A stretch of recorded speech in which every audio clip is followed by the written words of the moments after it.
That's what it is. They gave leadership to our foreparents, and that leadership made them slaves. But we have decided to find the leadership of our own. You know. Not your average nigga, I'm a god out the hood. They can't downplay me. I came up, I'm elevated. I ain't gotta say too much for them to know I'm coming for what's mine. You know they see me in my presence, say they see how I'm coming. Young, but you not just gonna finesse me like you did my peoples. Then back when you said they was emancipated. This ain't that. Your head too big, you feeling yourself. The game wasn't fair, you had the advantage, we wasn't educated. I don't look at you people the same. Nah. Your worst nightmare, my skin tone about them chains. Yeah. Not no circus lion, son, I can't be tamed. You gon' have to kill me, pussy, Toby ain't my name. Y'all still want us think our history started when we were slaves? What? Come on now, talk about them pyramids we made. I was chosen by that man, you know y'all just been running game. The nerve of you acting like...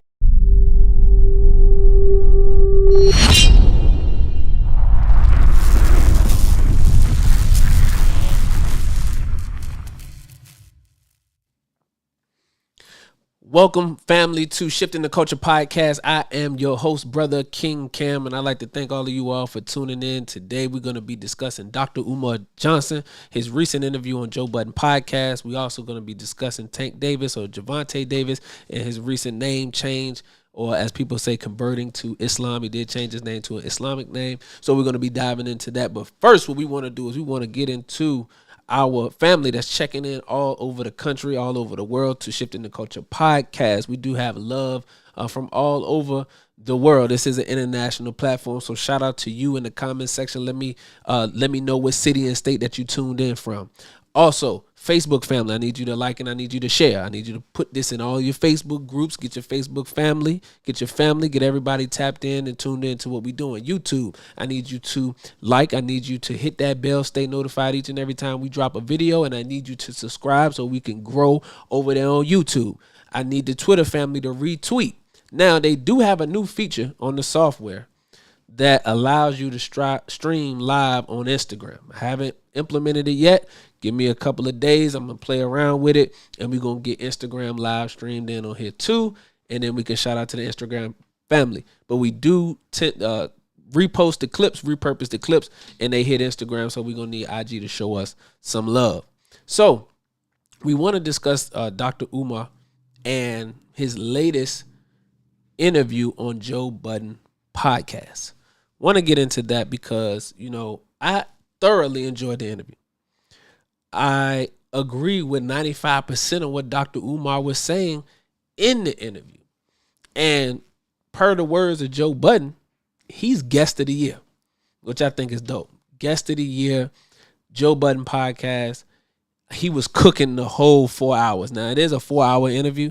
They did two parts, part one and part two. Let me see if that interview is actually available for everybody who's not subscribed to Patreon to be able to see. Actually, I need to do that because that'll be important for context. Because if you're not subscribed to Patreon, then you might not have seen the full episode. Come on now. So let me see. Joe Budden and Dr. Umar. And that's going to help with context because we could actually play some of the clips and things like that. Let me see. Boom. How long is this video? 43 minutes. Hold on. Did Umar hit no jumper too? No, I don't think he hit no jumper. Okay, so it's not out yet on Joe Budden YouTube channel. The full episode is not out on the YouTube channel yet. So, in order for you to see the full show, you actually have to go to or be a part of the Joe Budden Podcast Patreon where you can actually see the full podcast. So, in that though, again, he did an excellent job on the podcast. He was bringing facts. He was speaking to, issues in the black community, liberation. I actually like the way that he defended Dr. Martin Luther King Jr. because, as he mentioned on the podcast, Dr. Martin Luther King Jr. is misrepresented and misunderstood in a lot of circles. The Honorable Minister Louis Farrakhan defends Dr. King as well. So I love how Umar did what he did on the podcast, and he really brought that energy. Dr. Umar is actually the person that brought me into the conscious community. I'm not gonna say back into the conscious community because I wasn't in it. I wasn't in it before I heard Dr. Umar Johnson. So it was Dr. Umar that really brought me into the conscious community and really inspired me to bring knowledge and wisdom to social media platforms, right? And to speak out on our issues, heavy. So I want to start by saying that. I also brought Dr. Umar to Richmond, Virginia for an event back in 2017. So I actually met the brother personally on 2 occasions. I met him in DC, which was the first time I actually went to one of his lectures live in Washington, DC. Me and the wife met him there. Then, second time, we brought him to Richmond, Virginia for an event in Richmond, Virginia as well. So, always supported the brother, copped the hoodies, you know what I'm saying? So we did all of that. So we appreciate the work of Dr. Umar Johnson. Shout out to him for what he is doing with the school. Now, I know people get on him about the school. We see what they say about the donations, how they try to attack his credibility, and his credentials. I seen the Roland Martin show when Roland tried to do that. And I always defended Dr. Umar Johnson and people trying to poke at Dr. Umar, for those particular things. Because, hey, he trying to build a black independent school for our black boys. So, man, that's a commendable thing. Are there things that could be done better? Absolutely. Are there things that could be done better? Absolutely. Dr. Umar never said he was a business person. He works in the school, never opened up his own school, though. So it's a lot of different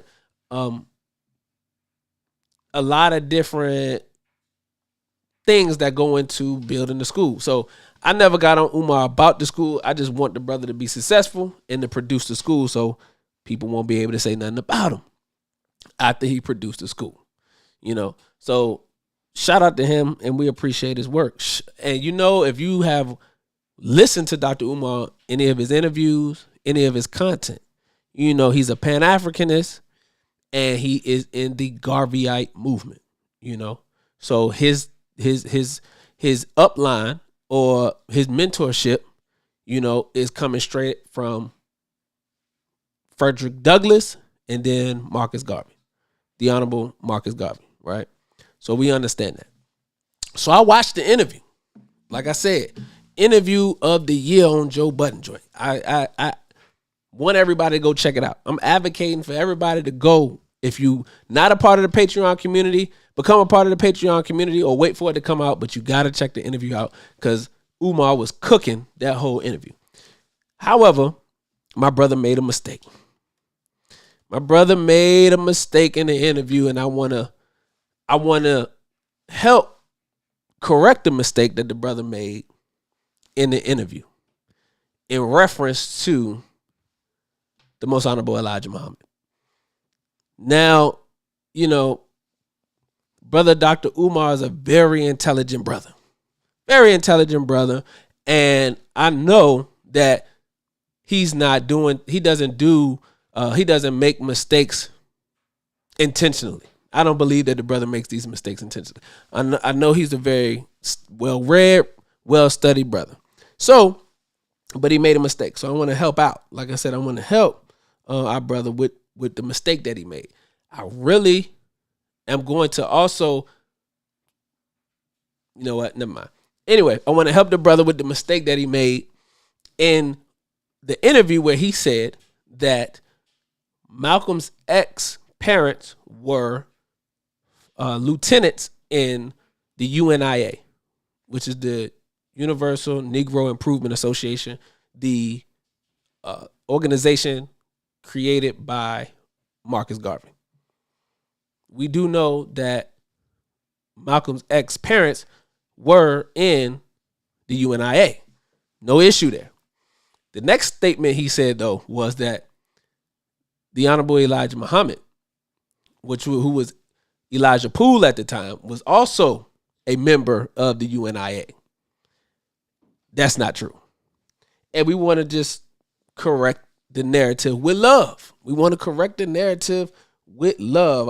I want to say that. So I want to state some sources though on some things that was actually said, because the Most Honorable Elijah Muhammad has always respected and touted the work of the Honorable Marcus Garvey and the Garveyite movement.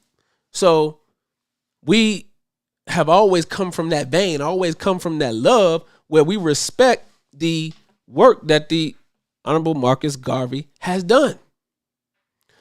Umar also said that that's where you got Malcolm X from. He said you got Malcolm X from the UNIA, which is not true either. You got Malcolm X from the Nation of Islam. So we want to correct these things so the people, because the people hear these things from a person like Dr. Umar and they take him as true because he has high credibility in the black community. He has high credibility. You know, the brother's degree, very intelligent, very well read. So he has high credibility. So when you hear these things, though, you have to correct them. So in the nation, the minister has taught us that if you make a mistake in the public, you have to correct it in the public. So I want to help and correct Brother Umar. So again, there's always been a healthy respect level for the UNIA and Brother Marcus Garvey, as well as the Moorish Science Temple of America as well. Noble Drew Ali. Always salute them. The minister has said they were the forerunners. They were the forerunners to black liberation. So we salute them. I have no issues with them. I don't know why everybody else got an issue with us, but we don't have no issue with the Honorable Marcus Garvey or Noble Drew Ali. We always saluting them. So I want to read a letter from Amy Ashwood Garvey, the wife of the Honorable Marcus Garvey, as it pertains to her perspective on the work of the Most Honorable Elijah Muhammad. And this is actually coming from our research team, student minister Demetric Muhammad, in his book called Hail Elijah. And he has obtained this information, and I want to go ahead and read it. It was written in 1963. This is what Amy Ashwood Garvey said about the Most Honorable Elijah Muhammad. She says, I have been deeply impressed by Messenger Elijah Muhammad's message of freedom and unity in the March 18th issue of Muhammad Speaks, and I wish to compliment him on it. She goes on to say that the idea of creating Negro markets which can provide food, clothing, and housing for them is a noble and humanitarian one. That is what the masses need in Africa today. And you who live in the greatest manufacturing country in the world have the opportunity to extend such facilities to your brothers in Africa. I sincerely share Messenger Muhammad's desire to see Negroes united in the case of liberating themselves from the shackles of economic and political subservience. In fact, I would say that they should even go as far as forming their own political party. The word Negro might soon become obsolete. It is gratifying to see that another dominant figure has arrived in the arena of world affairs. Please convey to your followers my warm salutations. I am especially happy to note that your people are expressing tremendous interest and love for Africa, which of course you have a right to do. There is no feeling like the feeling of belonging to a country, a people, and a nation. I keep praying for you. Very sincerely yours, Amy Ashwood Garvey. So these were the thoughts and the perspective of Marcus Garvey's wife. I also want to quote a follower of Marcus Garvey and what his thoughts were on the work of the Most Honorable Elijah Muhammad. Now, this is a follower of Garvey now, talking about the work of the Most Honorable Elijah Muhammad. And he actually owned a bookstore. The bookstore is called the Harlem Black Bookstore. And his name was Louis H. I think it's called Micah. I think that's how you pronounce his last name, Garveyite. He says the only difference between black nationalists and Muslims is that we want to return to our home in Africa and Muslims want some separate land here, declared Dr. Micah, stating that his organization agreed with all the objectives the Muslims have. Dr. Micah described the Honorable Elijah Muhammad as a very wise prophet. Quote, he is a seer, said Micah. Quote, since I'm not a prophet, I must yield to him regarding the future. And this is from Garvey Group Praises Muhammad, 1963.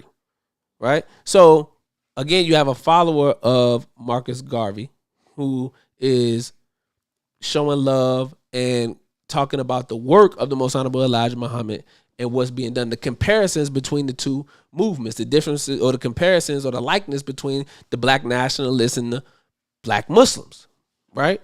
So all I'm doing, family, is we just want to, correct this narrative because there's no historical reference or evidence that says the Most Honorable Elijah Muhammad ever was a follower of Marcus Garvey in the respect of being a member of the group.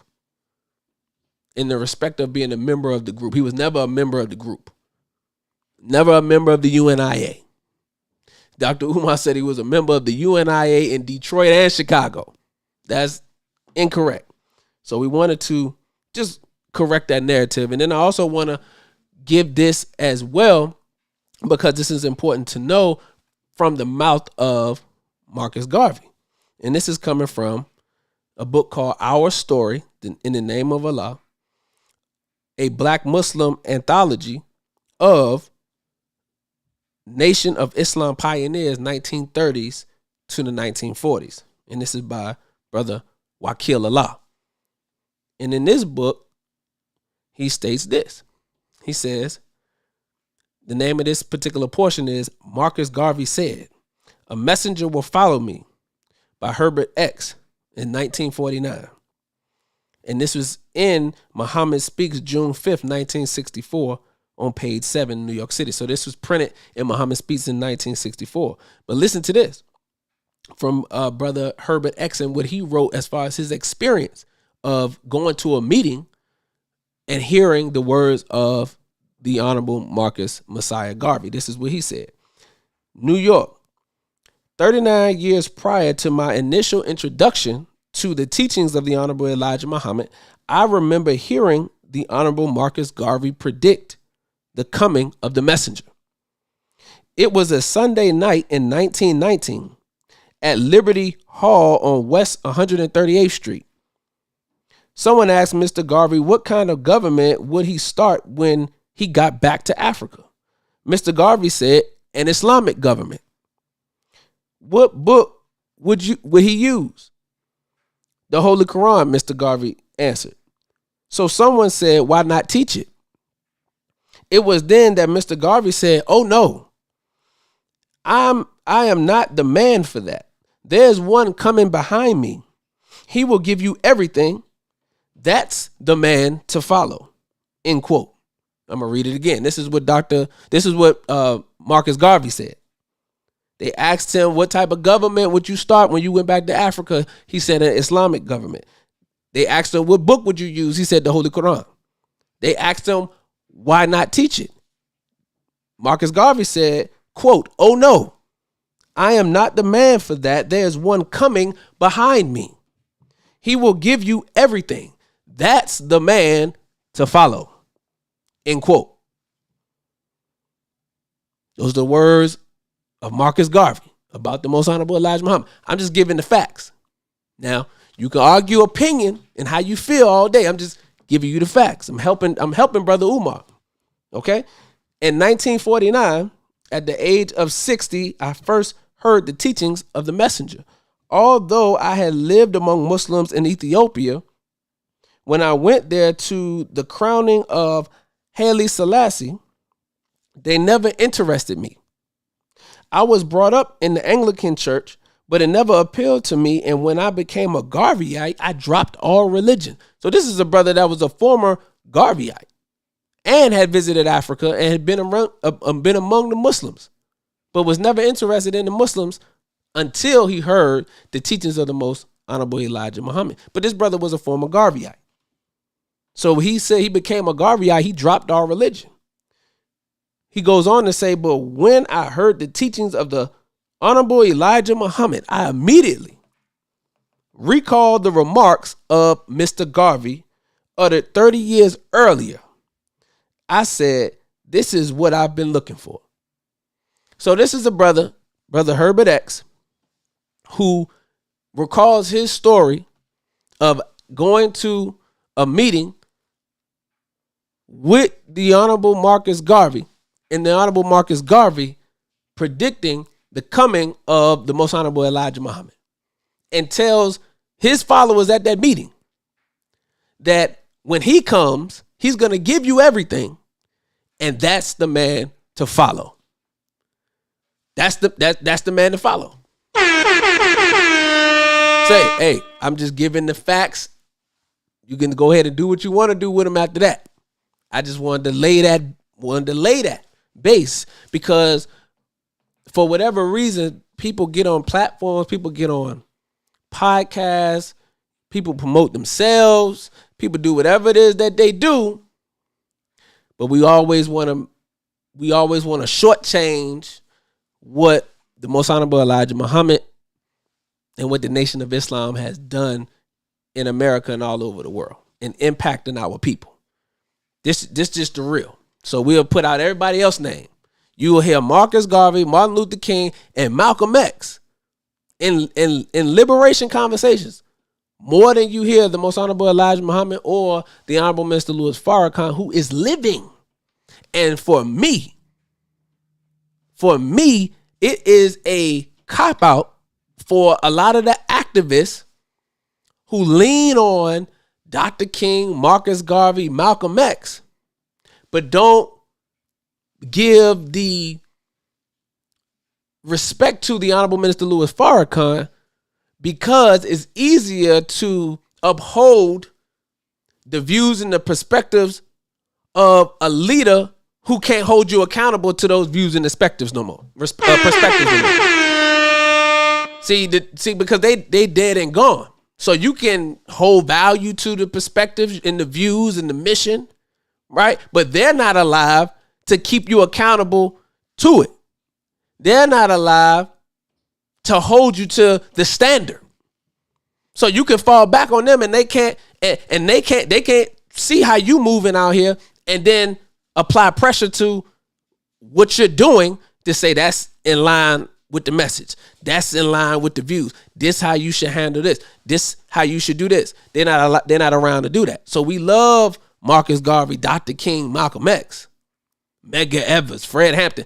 You know, we can roll them off, but they're not here to hold you accountable to the standard. They're not here to hold you to what it is that they was doing, how they was rolling. The minister here.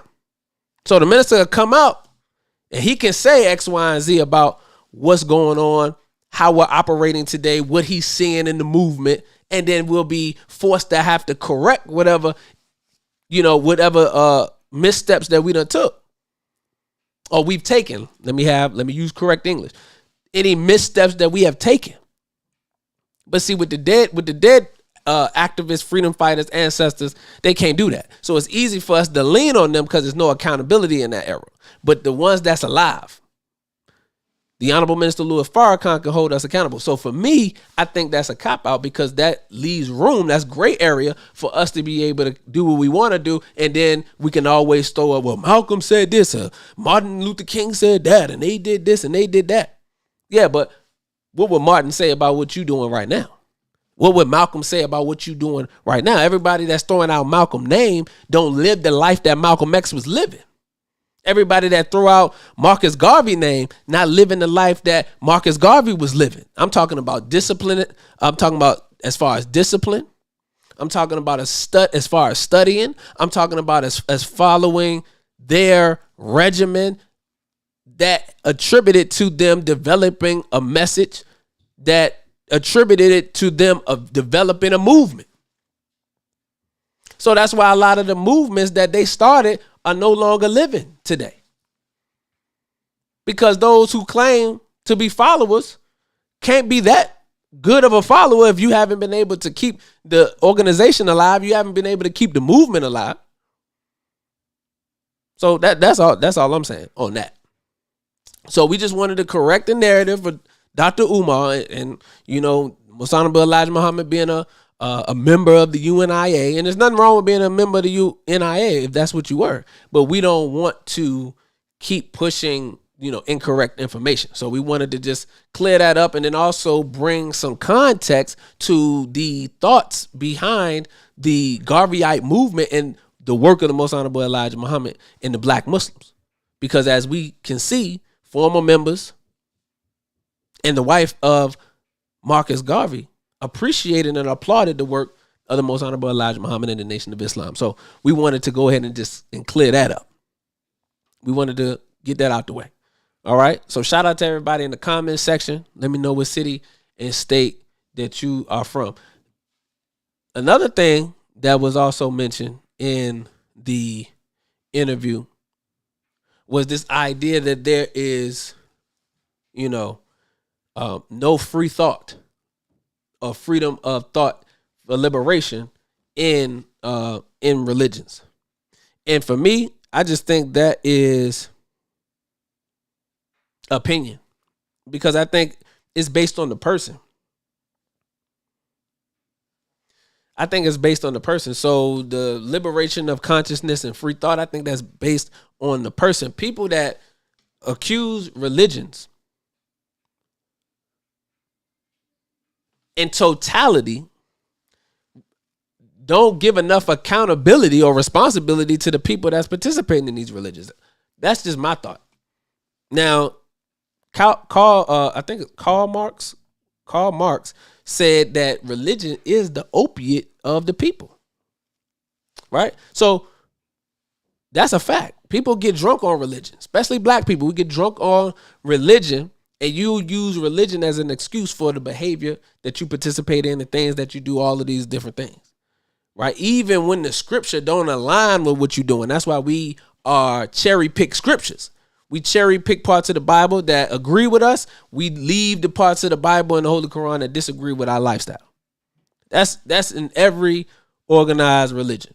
So I just think that it's individually based, because you got people who are Christians, people who are Hebrew Israelites, people who are Muslims, who have freedom of thought, who have freedom of liberation consciousness, as Dr. Umar put it. There are people that are like that are part of organized religions. And then you have a bunch of people who are not, who are just zombies who just go along with the program. So I think it's just really depending on the person.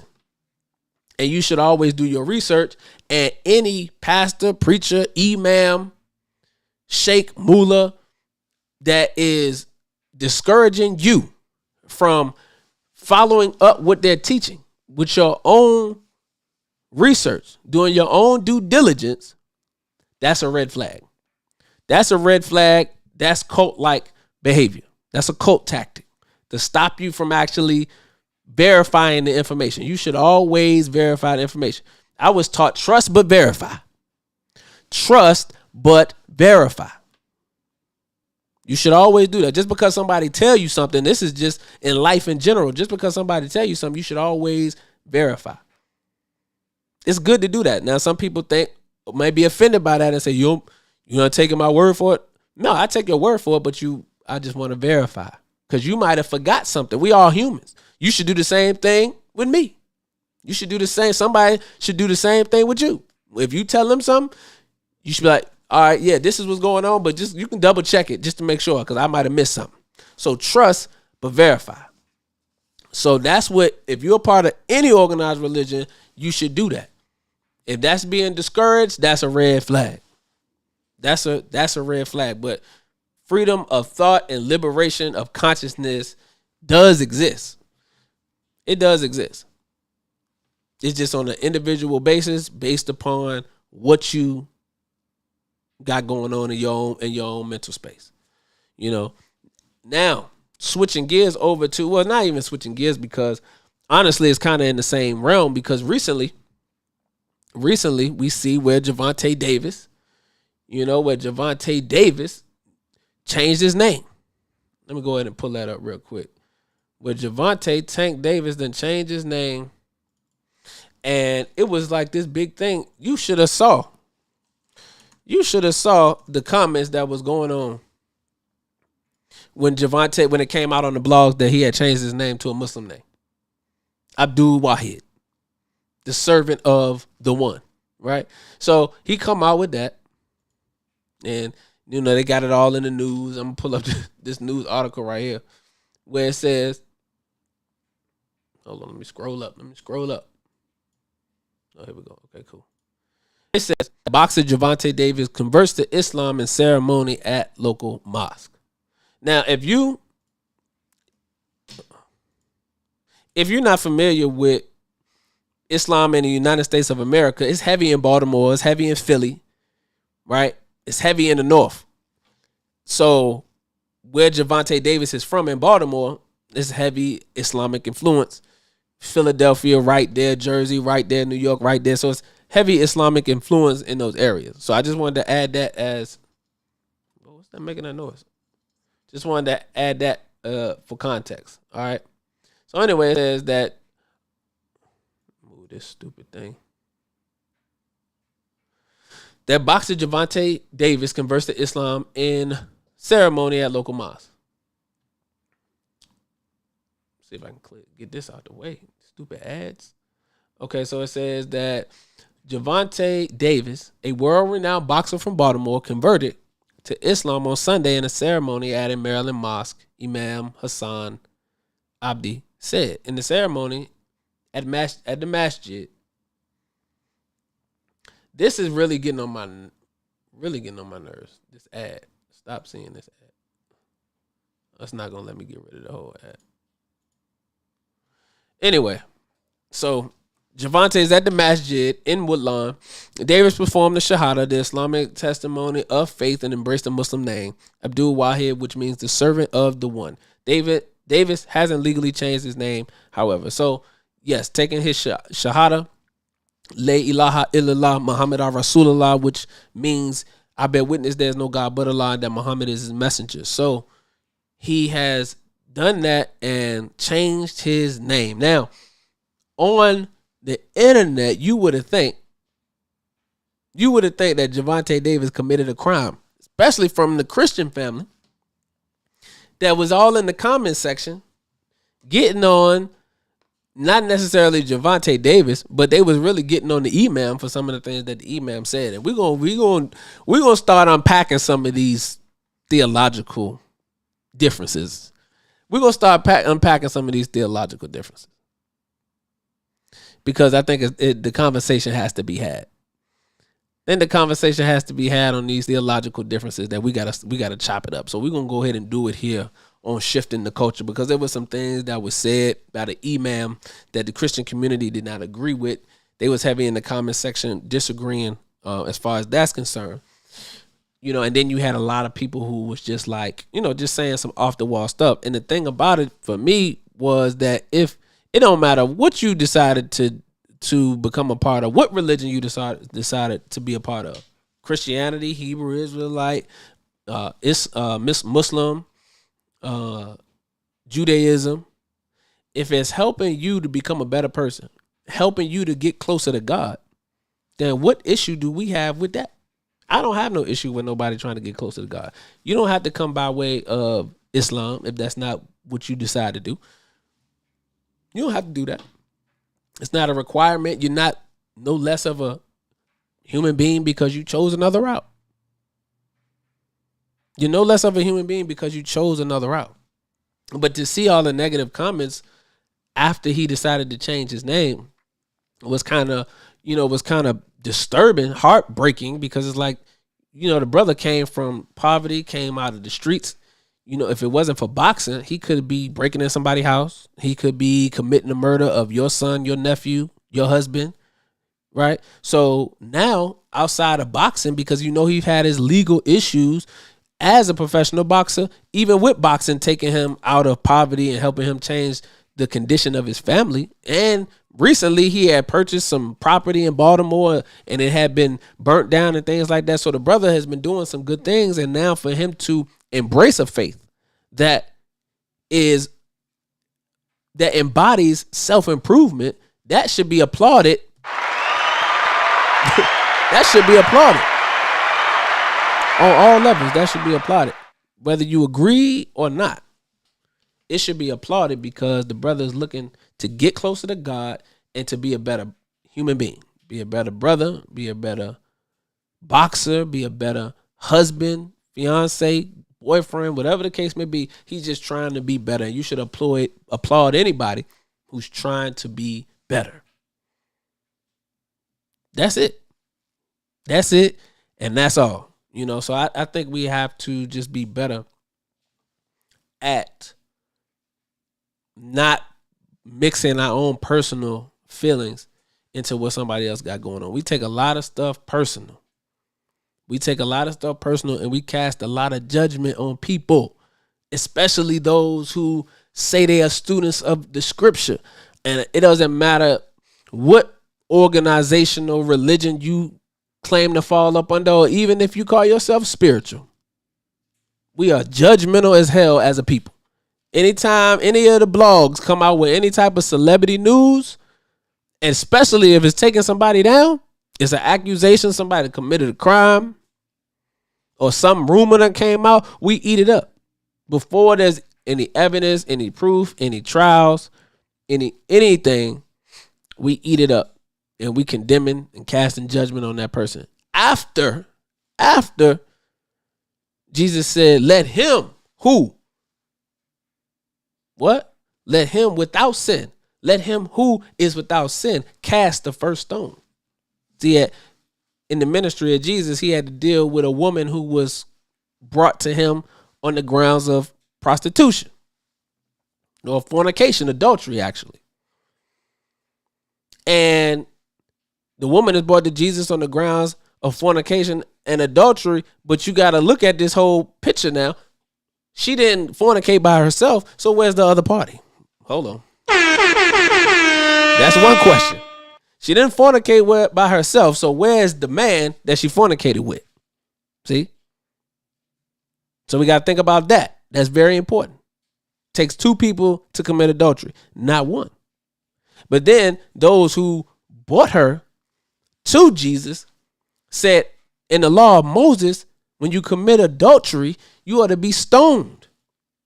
So they was advocating for her to be stoned. The same way that we get on social media and we advocate for people to be convicted. We advocate for people to be taken down. We advocate for sponsorships and money and brand deals to be taken from people. We advocate for people to be stoned.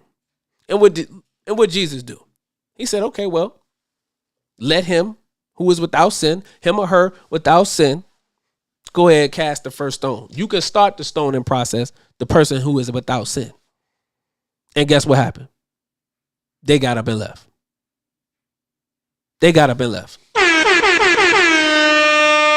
Now, what's the lesson in that for us? What was Jesus saying to the people? He was saying that none of us are sinless.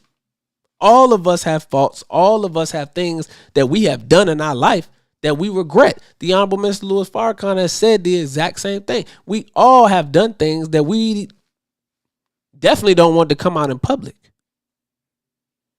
The same way that a lot of the public figures, they dirty laundry gets aired out in public because they have, former assistants and people that was with them that just be with you to find out what you're doing and look at your faults so they can come back and expose you later on. And that's what you got going on now. And they run all the way up to Tasha K podcast. They love going to Tasha K with the T. Which is interesting to me, but that's another conversation for another day.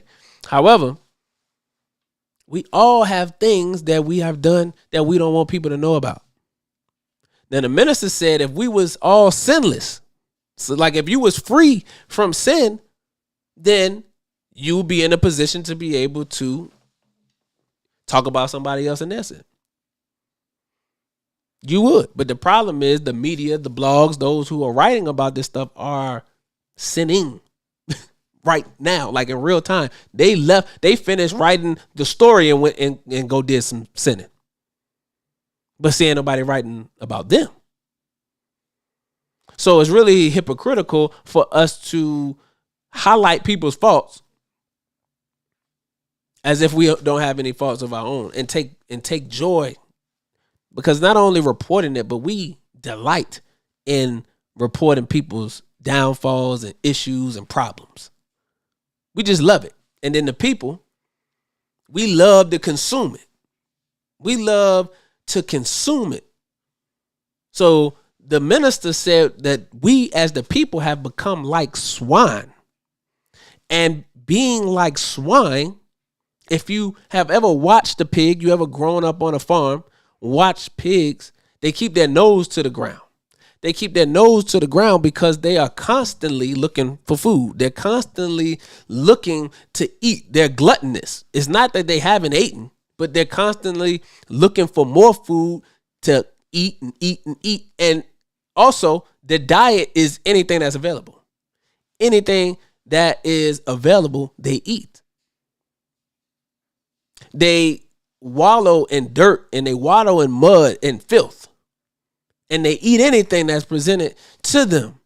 That's the nature of the swine. And we as people have become just like the swine. So we eat anything that's presented before us. We like to waddle in the waste, in the filth of other people and their dirty laundry. We like waddling in that. We love keeping that up. And this is why gossip sites and gossip accounts on social media and things like that, they grow so big to millions of followers. Millions of followers. Why somebody who is inspiring the people, motivating the people to be better and self-improvement, why they don't got 15 million, but the Shade Room got 15 million followers, or however many millions of followers they have. It speaks to what the people like. People like gossip. People like dirty laundry. People like to hear other people's problems. People love the tea. We love the tea, especially black people. We love the tea. We love the drama. We're gluttonous and we're filthy in our mindset, just like swine. And that's how we have become as a people. So anytime some dirty laundry or anything get aired out about a person, we on it. We're going to push that, promote it. It's going to get the most views. It's going to get the most clicks. It's going to get the most comments. Look at it. I'm telling you. Talk about and that's why people get into content creation. They get into gossip. They get in promoting drama, beefs, because you know that's going to grow your channel quick. If you're talking about inspiration, inspiring somebody, talking about motivation, you're talking about positivity, that's a whole nother grind to build that channel up. And then YouTube, depending on who you promoting on that channel, YouTube will take your channel down. And all you have done was promote positivity. There's no fights. There's no killing. There's no drama, no gossip.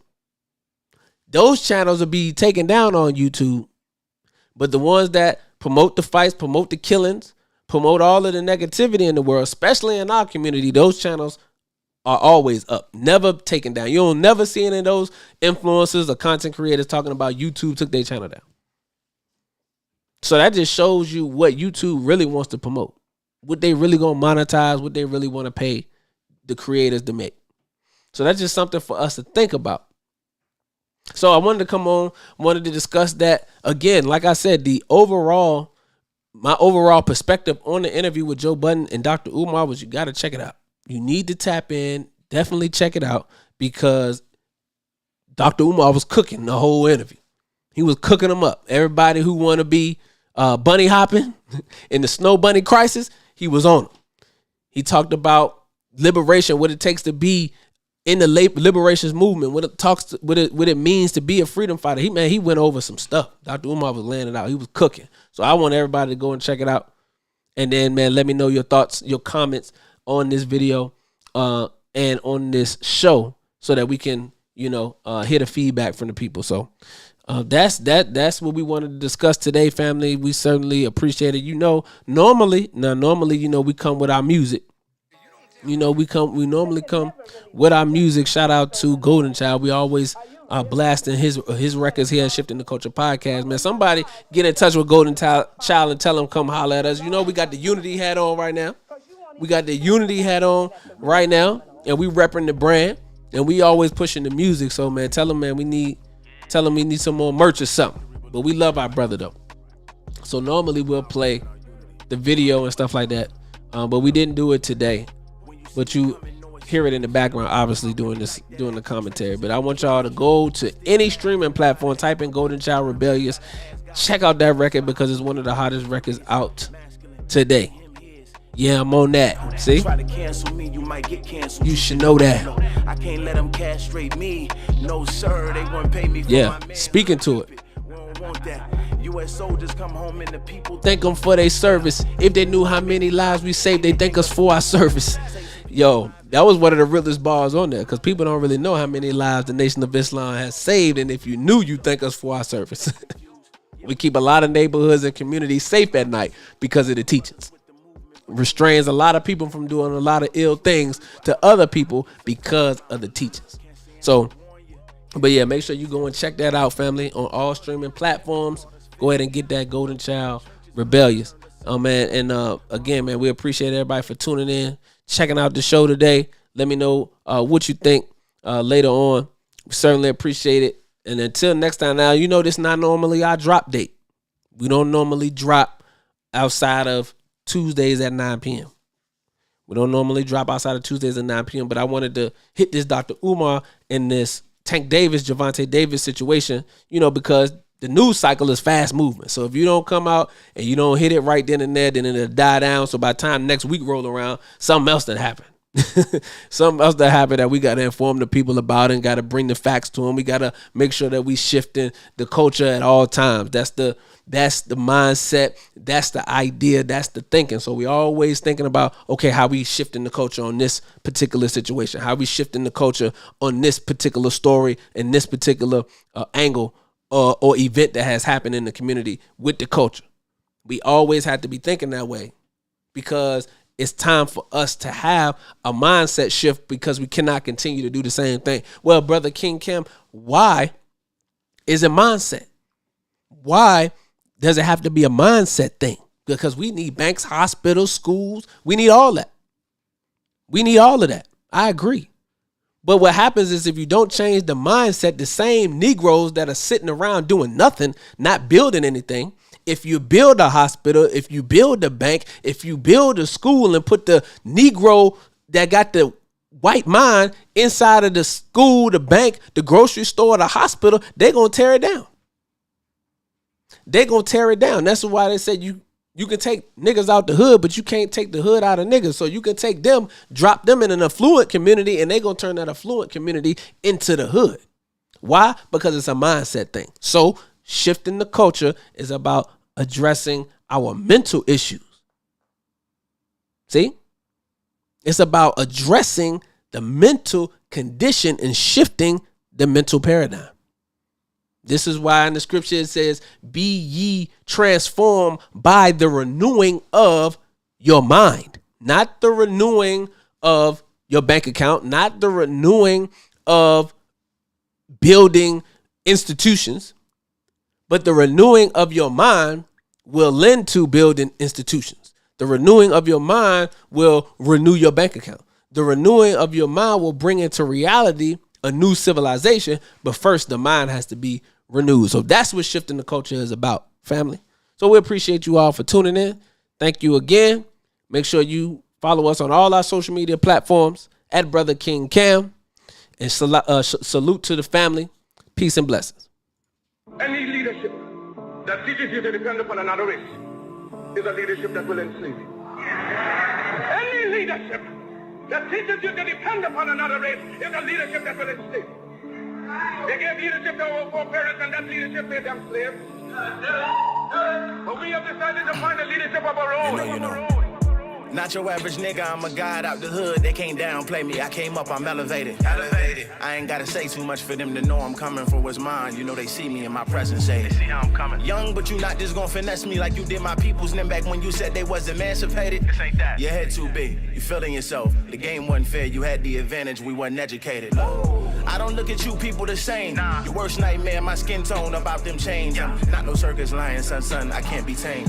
You gon' have to kill me, pussy, Toby ain't my name. Y'all still want us think our history started when we were slaves? What? Come on now, talk about them pyramids we made. I was chosen by that man, you know y'all just been running game. The nerve of you acting like